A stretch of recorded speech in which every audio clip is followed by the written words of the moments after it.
David Eby, I'm here in Japan at a Japanese supermarket. I found Hard Bite chips right out of Surrey, BC, and then Real Earth chocolates out of Pitt Meadows. Yes, Hard Bite chips and other BC food items are among the products you'll find on Japanese shelves, as the Premier pointed out on social media during his trade mission to Asia.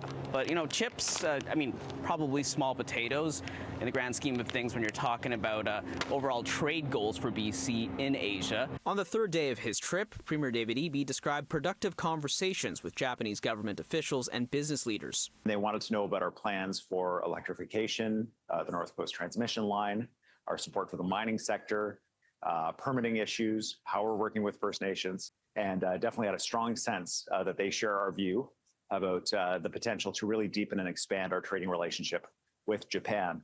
Japan is one of BC's top 5 trading partners, and it has among the biggest economies in the world. He says he met with Mitsubishi, among other big Japanese firms who have interests in BC's copper and nickel, and that Canada's LNG program was significant not just to them, but many other companies and Japan itself. Eby chalks this up to the Japanese government's energy plan. They want to rely less on heavy oil and coal for energy and are turning their eye to nuclear and relatively cleaner burning fuels like LNG, which BC is rich in. The main concern is getting the LNG to Japan, as the cost of facilities and shipping is getting prohibitive. For example, the Panama Canal. They've told me that fees have gone up quite dramatically, and that makes it more difficult to access LNG from other markets. And why they're enthusiastic about the ability to just leave BC ports and go straight across to Japan.